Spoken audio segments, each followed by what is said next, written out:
اما بعد اعوذ باللہ من الشیطان الرجیم وَلِمَنْ خَافَ مَقَامَ رَبِّهِ جنتان۔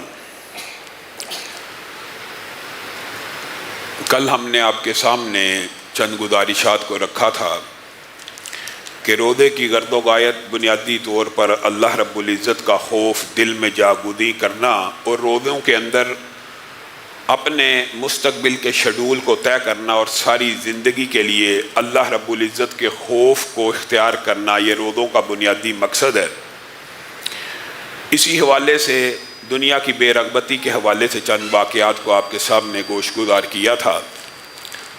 نبی کریم صلی اللہ علیہ وسلم ایک مرتبہ بھوک کے عالم میں اپنے گھر سے نکلتے ہیں اور ساتھ ہی ابو بکر بھی اور عمر بھی ہوتے ہیں، وہ دو بھی بھوک سے پریشان ہیں۔ نبی کریم صلی اللہ علیہ وسلم ان کو لے کے حضرت ابو ایوب انصاری کے گھر میں چلے جاتے ہیں، اور حضرت ابو ایوب انصاری کی قسمت اور مقدر کا کیا کہنا کہ آج نبی محترم صلی اللہ علیہ وسلم ہمارے گھر آئے ہیں۔ نبی کریم نے کہا کچھ کھانا پیش کیا جائے۔ حضرت ابو ایوب انصاری نے ایک جانور کو ذبح کیا، اس کے کچھ خشک پارچے، خشک ٹکڑے کباب کی شکل میں کہہ لیں یا تکے کی شکل میں بھون کے لائے اور ایک سالن اس کا بنا لائے۔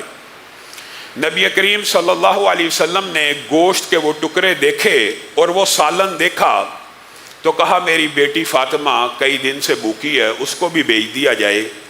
اس کو بھیجنے کے بعد نبی کریم صلی اللہ علیہ وسلم جب سادگی سے پکا ہوا یہ دو ڈشوں پر مشتمل کھانا کھا رہے ہیں، میں نے اور آپ نے غور کرنا ہے آج اللہ رب العزت نے روزوں ہی کے اندر افطاری کے وقت میں، سحری کے وقت میں ہمارے لیے کتنی ڈشوں کا انتظام کیا ہوا ہے، اور نبی کریم صلی اللہ علیہ وسلم اپنے سامنے صرف دو ڈشوں کو دیکھ کے کہہ رہے ہیں ثم لتسألن یومئذ عن النعیم۔ یہی وہ نعمتیں ہیں کہ جن کے بارے میں کل قیامت کے دن سوال ہونا ہے۔ آپ کی آنکھوں میں پانی موجود ہے، ان دو سادگی سے پکی ہوئی ڈشوں کو اپنے سامنے دیکھ کر نبی یہ محترم کی آنکھوں میں پانی ہے، اور آپ کو اور مجھے سمجھا رہے ہیں یہی وہ نعمتیں ہیں، یہی وہ نعمتیں ہیں کہ جن کے بارے میں کل قیامت کے دن سوال ہونا ہے۔ اور جو حدیث کے الفاظ ہیں وہ انہی نعمتوں کے بارے میں ہیں کہ کوئی قدم قیامت کے دن ہل نہیں سکے گا کہ عمر کہاں گزاری، جوانی کہاں کاٹ کے آئے، کہاں سے کمایا اور کہاں خرچ کیا، لیکن میں اور آپ روزے آئے روزے چلے گئے، زندگی میں کوئی انقلاب نہ آیا، زندگی میں کوئی تبدیلی نہ آئی۔ اگر دنیا سے بے رغبتی اور دنیا کے اندر آنے کا مقصد نہ سمجھا، دنیا کا ایک ہی مقصد جو کل آپ کے سامنے رکھا تھا اور آج بھی یہی بات ہے، وَمَا خَلَقْتُ الْجِنَّ وَالْإِنسَ إِلَّا لِيَعْبُدُونَ۔ زمین و آسمان ہی کی پیدائش کا مقصد ہی اللہ رب العزت نے لیبلوکم ایکم احسن عملا بتایا، تو جن و انسان کی تخلیق کا مقصد بھی فقط مقصد وحید اللہ رب العزت نے دیکھنا ہے یہ میری عبادت کرنے والے ہیں یا نہیں ہیں۔ اگر اللہ رب العزت کا خوف اس روزے نے، اس رمضان نے ہمارے دل میں نہیں ڈالا تو آپ سمجھیں میں اور آپ روزوں کے فلسفے سے غافل ہو گئے۔ اور ایک اسرائیلی روایت کے اندر اور اسرائیلیات کے حوالے سے آپ کو یہ علم ہونا چاہیے کہ ان کو بیان کرنا درست ہے، ان کی تصدیق اور تکذیب کے حوالے سے خاموشی بہتر ہوتی ہے۔ حضرت عیسیٰ کی ایک روایت اسرائیلیات میں ملتی ہے اور جو عقل اور منطق کے بڑی قریب ہے، اور اگر صرف عقل، منطق اور فلسفے سے سمجھی جائے تو بھی کافی ہے۔ حضرت عیسیٰ کو حالت کشف میں دنیا ایک بوڑھی عورت کی شکل میں دکھائی گئی، تو حضرت عیسیٰ نے اس سے سوال کیا تیرے کتنے خاوند ہیں؟ کہا خاوند تو اتنے لاتعداد ہیں کہ میں گنتی بھی نہیں کر سکتی۔ کہا پھر کیا ہوا؟ طلاق ہوئی کہ فوت ہوئے؟ تو اس بڑھیا نے جو دنیا کی شکل میں حالت کشف میں حضرت عیسیٰ کے پاس آئی کہنے لگی سب کو مار ڈالا، سب کو مار ڈالا۔ حضرت عیسیٰ کہنے لگے وہ کتنے بے وقوف اور جاہل لوگ ہیں کہ سب کو علم ہے کہ تو نے کسی کو باقی نہیں چھوڑنا، لیکن پھر بھی تیرے ساتھ جی لگاتے ہیں اور تیرے ساتھ زندگی بتاتے ہیں اور تیرے ہی پیچھے پڑے رہتے ہیں، حالانکہ تو نے ان میں سے اپنے کسی ایک خامد کو بھی نہیں چھوڑا۔ بے وقوف ہے انسان، وہ انسان بے وقوف ہے۔ اور نبی کریم صلی اللہ علیہ وسلم صحابہ کو ڈرایا کرتے تھے یا ایھا الذین آمنوا قوا انفسکم واہلیکم نارا۔ نبی کریم ایک مرتبہ یہ آیت پڑھے تھے اور میں آپ کو یہ بات بتلاؤں، جس طرح دیگر نیکیوں کے اعمال ہے نا، اسی طرح خوف خدا بھی نیکیوں کے اعمال میں سے ایک بہت بڑا عمل ہے۔ اللہ سب کو، ہم سب کو وہ خشیت الہی اور خوف خدا دے دے، کیونکہ یہ عمل چھوٹا ہے لیکن اجر و ثواب کے لحاظ سے اس قدر زیادہ ہے کہ آپ حیران رہ جائیں گے۔ بعض روایات تو ایسی ملتی ہیں کہ خوف خدا سے صرف انسان، کئی مرتبہ آپ کے نے دیکھا ہوگا انسان کو جھرجھری آتی ہے یا کپ کپی طاری ہو جاتی ہے اچانک ایک سیکنڈ کے لیے، تو بعض روایات اس بات کے اوپر بھی دلالت کرتی ہیں کہ اگر اللہ کے خوف سے کسی کو کپ کپی آ جائے تو جسم سے ایسے گناہ جھڑ جاتے ہیں جس طرح ہزار رسیدہ درخت کے پتے ہوا چلنے سے جھڑ جاتے ہیں۔ اور خوف خدا اتنی بڑی عبادت بن جاتی ہے کئی مرتبہ۔ نبی کریم نے جب یہ آیت پڑھی، یا ایھا الذین آمنوا قوا انفسکم واہلیکم نارا وقودھا الناس والحجارہ، اس کا ایندھن جو ہے وہ پتھر اور انسان ہے۔ ایندھن سے مراد کیا ہے؟ آگ کے اوپر پٹرول پھینکا جائے آگ بھڑکتی ہے نا، اور آگ کے اوپر مٹی پھینکی جائے تو آگ بجھ جاتی ہے، ریت پھینکی جائے تو آگ بجھ جاتی ہے۔ بالعموم پتھر اور بھاری چیزیں پھینکنے سے آگ بجھتی ہے، لیکن یہاں پہ اللہ رب العزت کہہ رہے ہیں اس کا ایندھن انسان اور پتھر ہیں۔ انسان کو ڈالا جائے گا اور پتھر کو ڈالا جائے گا، بجھنے کی بجائے بھڑک اٹھے گی، وہی ایفیکٹ ہوگا جو پٹرول کا آگ پر چھڑکنے سے ہے۔ نبی کریم نے یہ آیت پڑھی، پاس ایک صحابی بیٹھے ہیں، ان کے اوپر غشی طاری ہو گئی خوف خدا کی وجہ سے۔ نبی کریم صلی اللہ علیہ وسلم نے کہا کلمہ پڑھ، اس نوجوان نے کلمہ پڑھا۔ نبی کریم صلی اللہ علیہ وسلم نے کہا اللہ کے خوف کی وجہ سے جو کفیت اس نوجوان کی ہو گئی ہے یہ جنت میں داخل ہو گیا ہے۔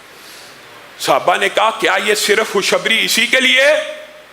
نبی کریم نے کہا ذالک لمن خاف مقامی، کیا تم نے وہ آیت نہیں پڑھی کہ یہ سب ان لوگوں کے لیے ہے جو اللہ رب العزت کے سامنے کھڑے ہونے سے ڈر گئے اور اللہ رب العزت کی وعید کو اپنے دل میں جاگودی کر لیا۔ اسی طرح کی ایک اور روایت بھی ملتی ہے کہ نبی کریم صلی اللہ علیہ وسلم نے اسی آیت مبارکہ کی دوبارہ تلاوت کی، اور کس لیے کرتے تھے؟ تاکہ لوگوں کے دلوں میں خوف خدا پیدا ہو جائے۔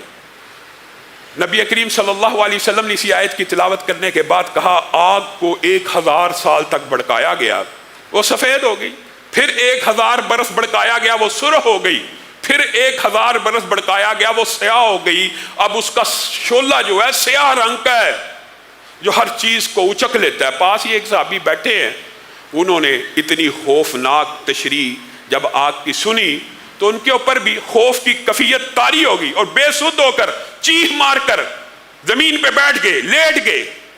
آسمان سے جبریل امین کا نزول ہوا اور آ کے پوچھنے لگے یہ کیا معاملہ ہوا؟ نبی کریم نے ساری بات کو بیان کیا، اور بعض روایات میں الفاظ مختلف ہیں۔ تو جبریل امین نے کہا اللہ نے مجھے آسمان سے نازل کیا ہے اور یہ پیغام آپ کو دینے کے لیے نازل کیا ہے کہ جو بندہ اس دنیا میں اس طرح میرے سے ڈر گیا، کل قیامت کے دن اس کو آگ سے محفوظ کر کے جنت میں داخل کر دوں گا۔ صرف اللہ رب العزت کا خوف، اور خوف کے اندر کئی مرتبہ کب کبھی بھی شامل ہے، اور جو بندہ اللہ سے ڈرتا ہے، حقیقت بات یہ ہے، میں آپ کو سچ کہہ رہا ہوں، آپ مشاہدہ کر کے دیکھ لیں، اللہ سے ڈرنے والے سے دنیا ڈرنا شروع ہو جاتی ہے، اور جو اللہ سے نہیں ڈرتا اس کی معاشرے میں ردی کے برابر بھی کوئی حیثیت باقی نہیں رہتی، نہ عزت باقی رہتی ہے۔ اور آپ حیران رہ جائیں گے کہ خوف خدا اور اطاعت خدا بندی کی بات ایسی روایات ہیں جو وقت ملا تو آپ کے سامنے رکھتے جائیں گے۔ ایک روایت جو میرے ذہن میں آ گئی اچانک، وہ یہ ہے کہ نبی کریم صلی اللہ علیہ وسلم نے ارشاد فرمایا کل قیامت کے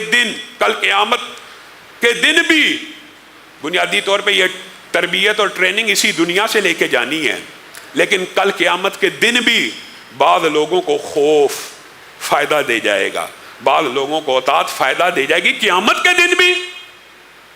یہ کتنی عظیم حدیث ہے۔ 2 بندے نبی کریم صلی اللہ علیہ وسلم نے کہا ان کا فیصلہ ہوگا کل قیامت کے دن کے جہنم میں چلے جاؤ۔ ایک دوڑتا ہوا جہنم کی طرف بھاگے گا، اور دوسرا بار بار مڑ کے دیکھ رہا ہوگا، بار بار رک کے دیکھ رہا ہوگا، آہستہ آہستہ چل رہا ہوگا، آہستہ آہستہ چل رہا ہے اور مڑ کے دیکھ رہا ہے، اور شکل رونے والی بنی ہوئی ہے، رب کا خوف چہرے کے اوپر طاری ہے۔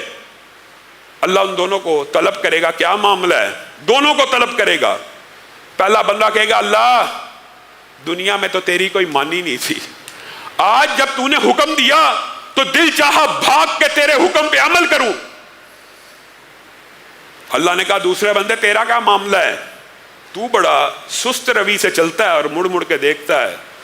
کہا اللہ امید رکھتا تھا, بڑا بے عمل تھا, بڑا بد عمل تھا, لیکن دل میں امید تھی کہ تو مجھے بخش دے گا, دل میں ایک آرزو تھی تو مجھے بخش دے گا, دل میں تیرا خوف ضرور تھا.